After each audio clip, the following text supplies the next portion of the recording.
गजाननं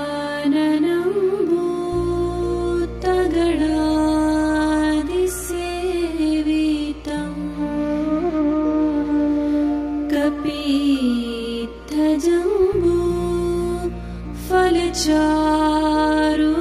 कपित्थजम्बूफलचारुभक्षणम् उमासुतं शोकविनाशकारकम्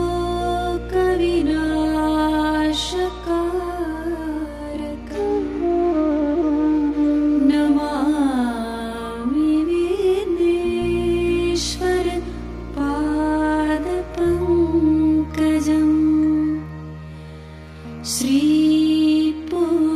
श्रीपुष्पदन्त उवाच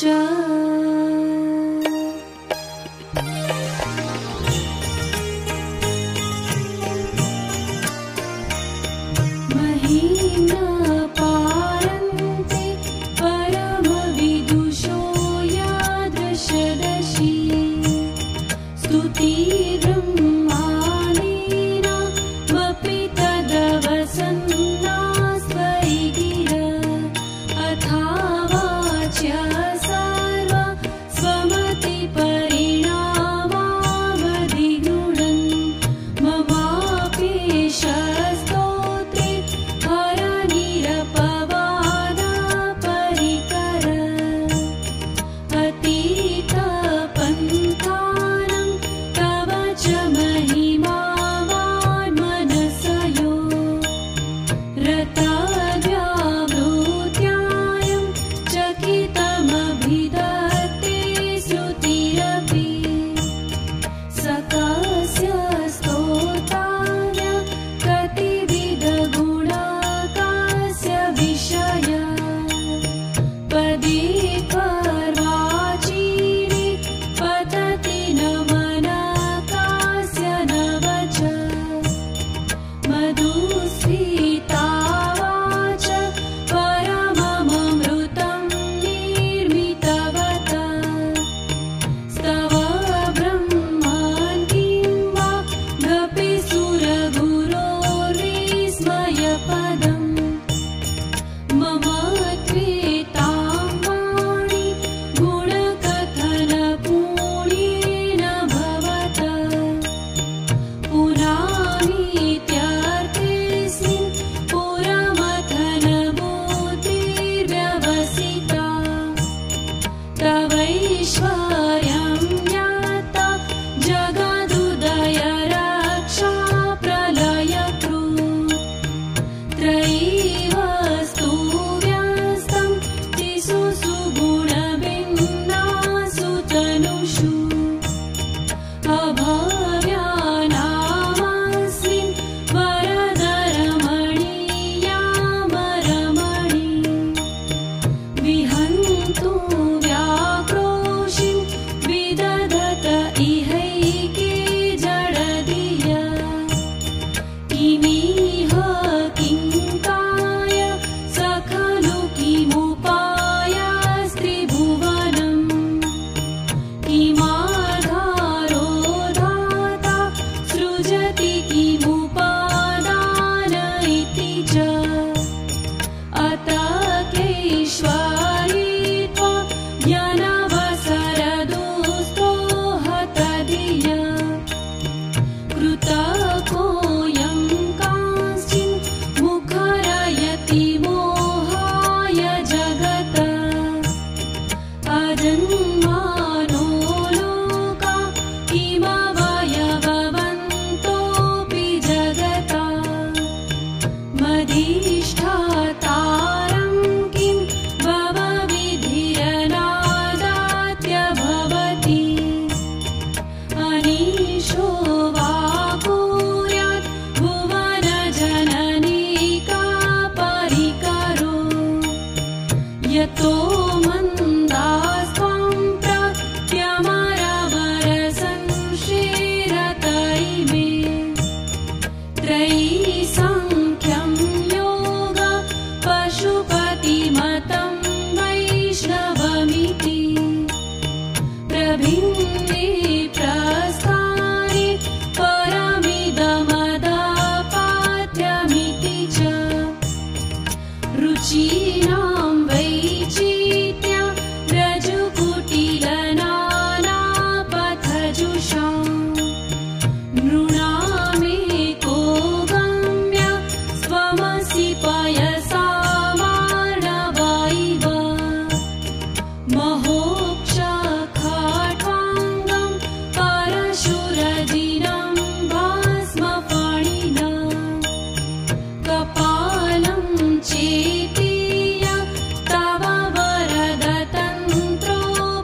अलभ्य पाताले व्यलसचलिताङ्गुष्ठशिरसि प्रतिष्ठा त्वयासीत् ध्रुवमुपचितो मुह्यति खला यदा सूत्रामृ वरद परमोच्चैरपि सति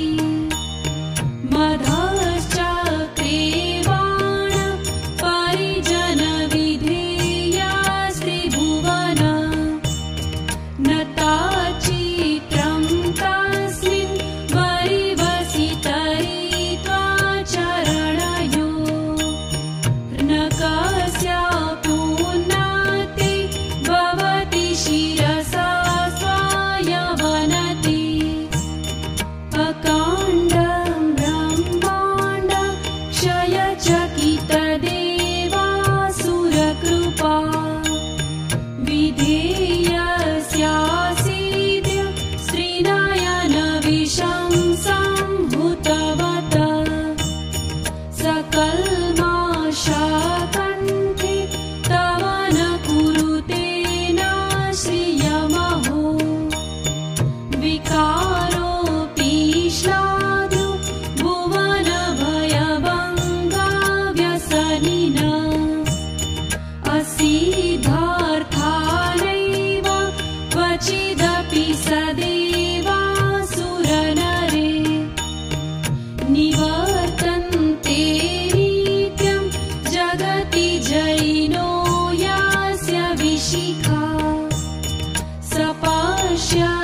सपश्यन्निशत्वा मितरसुरसाधारणमभूत् स्मर्तव्यात्मा न हि वशिषुपात्या परिभव महीपादाघातात् व्रजति सहसा संशयपदम् पदं विष्णो भ्राम्यत् भुजपरिघरुग्रहगणम् मुहूर्दोस्त्यं यात्यनिभृतजटाताडिततटा जगद्रक्षायै त्वं नटसि ननु वामैव विभूता वियद्व्यापीतारा गणगुणितफेनोद्गमरुचि प्रवाहो वाराय पृषतलघुद्रष्टा शिरसि ते जगद्वीपाकारं जलधिवलयं तेन कृतमि त्यनेनैवोन्नेयं घृतमहिमदिव्यं तव वपु रथक्षोणीयन्ता शतधृतिरगेन्द्रो धनुरथो रथाङ्गे चन्द्रापो रथचरणपाणिशर इति दिदक्षोस्ते कोऽयं त्रिपुरतृणमाडम्बरविधि विधेयै क्रीडन्त्यो न खलु परतन्त्रा प्रबुधिय हरिस्ते साहस्रं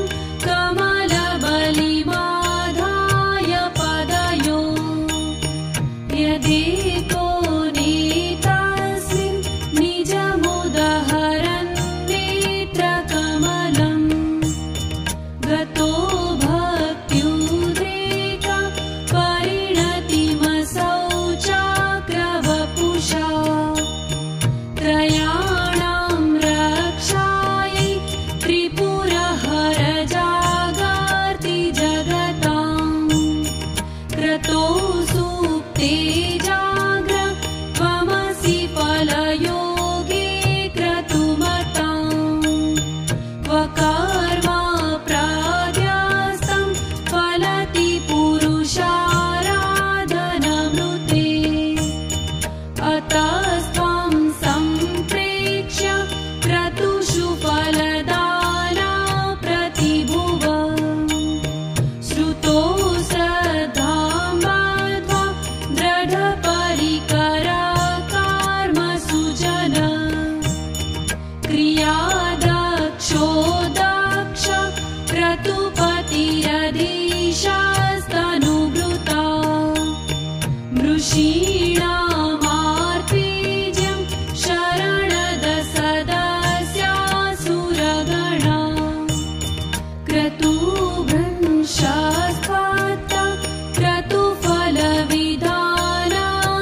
वासनिनो ध्रुवं कर्तु श्रद्धा विदुरमभिचाराय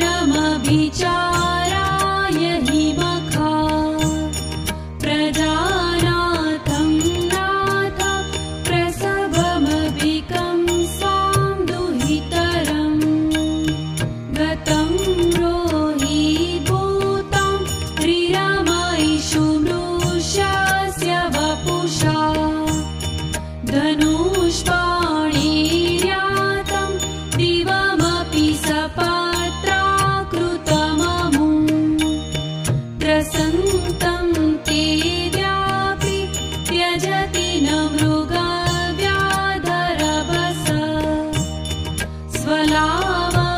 स्वलावण्याशंसा द्रुतधनुषमन्हाय तृणवत् पुरपृष्ठं दृष्ट्वा पुरमथनपुष्पायुधमपि यदि स्त्रैणं देवि यमनिरतदेहार्धघटना दवैति त्वामादा बत वरदमुग्धायुवतय श्मशानेष्वा क्रीडा स्मरहरपिशाचा सहचरा श्चिताभस्मालेपा सृगपि नृकरोटि परिकर अमङ्गलं शीलं तव भवतु नामैवमखिलम् तथापि स्मर्तॄण वरद परमं मङ्गलमसि मनः प्रत्यक्षिते सविधमविधायातमरुत प्रहस्यद्रोवाण प्रमदसलिलोत्सङ्गितदश यदा लोक्याह्लादं हृदयैव निमज्यामृतमये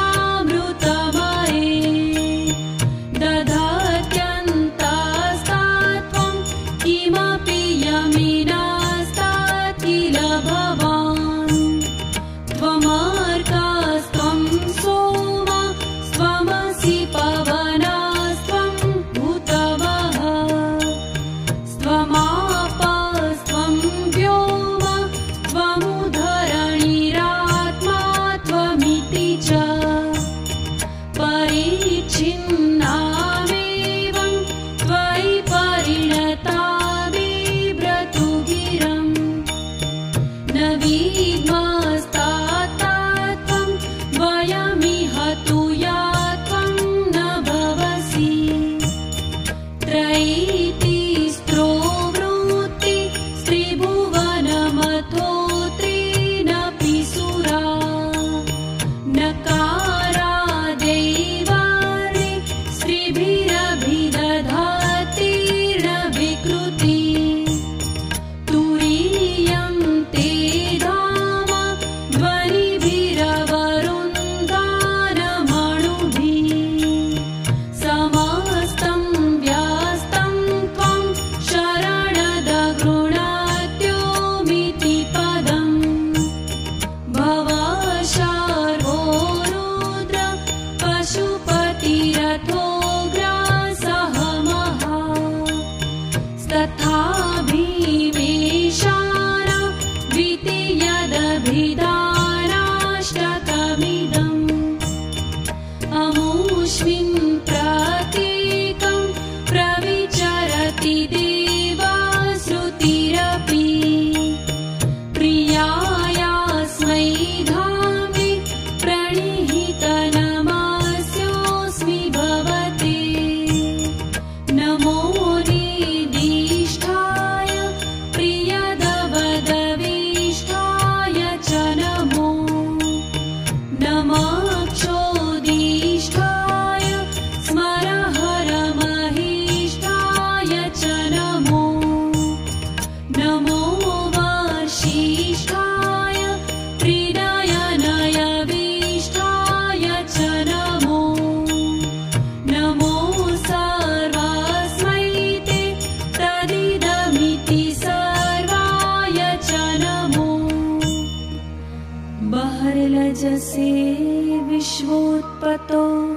भवाय नमो नमः। प्रबलतमसे तत्संहारे हराय नमो नमः। जनसुखकृते सत्त्वोद्रिक्तो मृडाय नमो नमः। प्रमसि पदे निस्त्रे गुणे शिवाय नमो नमः। कृशपरिणति चेता क्लेशवास्यं क्वचेद क्वच तव गुणसीमो लन्दिनी शाश्वती इति चकितममङ्गी कृत्य मां भक्तिरादा वरद चरणयोस्ते वाक्यपुष्पोपहारम् असितगिरिसमस्यात् कजलं सिन्धुपात्रे सुरतरुवरशाखा लेखनी पात्रमूले लिखति यदि गृहीत्वा शारदा सार्वकालं तदपि तव गुणानाम् ईशपारं न याति। असुरसुरमुनीन्द्रे रचिता सिन्धुमौले ग्रथितगुणमहिम्नो निर्गुणस्येश्वरस्य सकलगुणवरिष्ठा पुष्पदन्ताभिधानो रुचिरमलगुवृत्ते स्तोत्रमेताचकार। अहरहरनवाद्यं दुर्जटे स्तोत्रमेतत् पठति परमभक्त्या शुद्धचित्ता पुमान्य। स भवति शिवलोके रुद्रतुल्यस्तथात्र प्रचुरतरधनायु पुत्रवान् कीर्तिमाश्च। महेशानो परो देवो महिम्नो न परास्तुति। अघोराणां परो मन्त्रो नास्ति तत्त्वं गुरो परम्। दीक्षादानं तपस्तीर्थं ज्ञानं यागादिका क्रिया। महिम्नास्तव पाठस्य कलानार्हति षोडशीम्। कुसुमदशननामा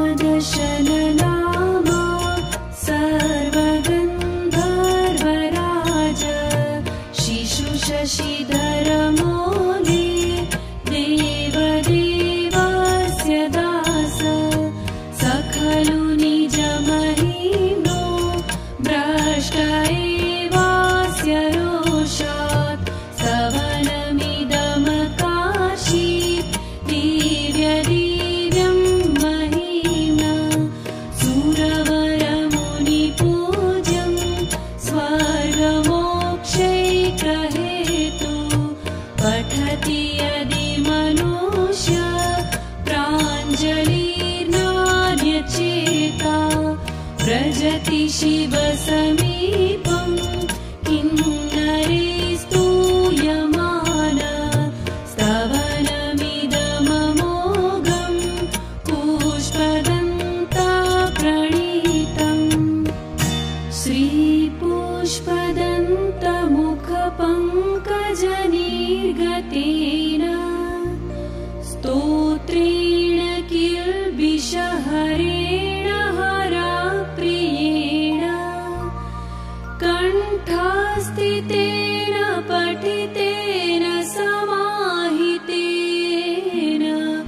सुप्रीणितो भवति भूतपतिर्महेश।